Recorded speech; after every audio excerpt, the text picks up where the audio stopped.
شہر میں مہنگائی اور گراں فروشی پر قابو نہ پایا جا سکا۔ مہنگائی کے باعث کم آمدنی والا طبقہ شدید مالی مشکلات کا شکار ہے۔ چاول، گھی، کوکنگ آئل، دالیں سمیت بیشتر اشیاء ضروریہ مہنگے داموں فروخت ہو رہی ہیں۔ مختلف اقسام کے چاول 320 روپے سے 640 روپے فی کلو گرام تک دستیاب ہیں، جبکہ گھی اور کوکنگ آئل کی قیمتیں 490 روپے سے 610 روپے فی کلو گرام تک پہنچ چکی ہیں۔ اسی حوالے سے مزید تفصیلات جانتے ہیں عثمان خادم سے۔ جی عثمان، بتائیے گا۔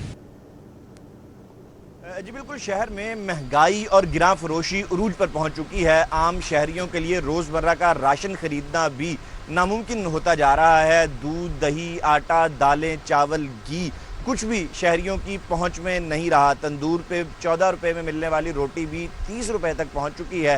نان 40 روپے کا فروخت ہو رہا ہے۔ چکن خریدنا عام شہری کے لیے ایک خواب بن کے رہ گیا ہے۔ مختلف اقسام کے جو چاول ہیں وہ 320 سے 640 روپے فی کلو تک مارکیٹ میں فروخت ہو رہے ہیں۔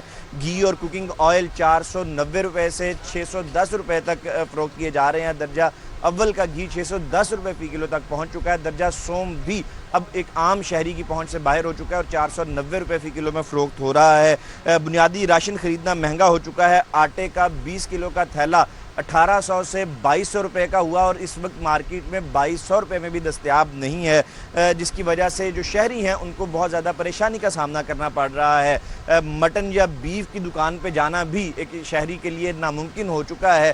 دالیں جو ہیں وہ شہریوں کی پہنچ سے باہر نکل چکی ہیں۔ روزمرہ کی اشیاء تمام مہنگی ہوتی جا رہی ہیں۔ سبزیاں اور فروٹ سرکاری ریٹ لسٹ کے مطابق تو مہنگے ہوئے ہی ہیں گزشتہ 2 دن کے اندر، لیکن اوپن مارکیٹ میں ان کا ریٹ مزید بڑھ چکا ہے۔ 40 روپے سے 150 روپے ایکسٹرا اضافی وصول کیے جا رہے ہیں سرکاری ریٹ کی نسبت سبزیوں اور فروٹس کے اوپر، جس کے بعد اب شہری سستی سبزی بھی نہیں خرید سکتے اپنے بچوں کے لیے اور ان کو بہت زیادہ پریشانی کا سامنا کرنا پڑ رہا ہے۔ اور وہ یہ مطالبہ کرتے نظر آ رہے ہیں کہ پیٹرولیم مصنوعات کی قیمتیں کم کی جائیں تاکہ ان اشیاء کی قیمتیں بھی کم ہو سکیں۔ جو دکاندار ہیں ان کا یہ موقف ہے کہ پیٹرولیم مصنوعات کی قیمتوں میں آئے روز اضافہ ہو رہا ہے، ٹرانسپورٹیشن کا خرچہ بڑھ رہا ہے، بجلی مہنگی ہو رہی ہے، جس کی وجہ سے اشیاء کی قیمتیں اوپر جا رہی ہیں اور جب تک پیٹرولیم مصنوعات کی قیمتیں مستحکم نہیں ہوں گی اور کم نہیں کی جائیں گی تب تک اشیاء خورد و نوش مزید مہنگی ہوتی جائیں گی۔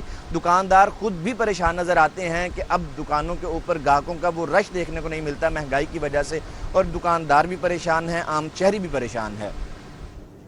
ٹھیک ہے، بہت شکریہ عثمان خادم آگاہ کرنے کے لیے۔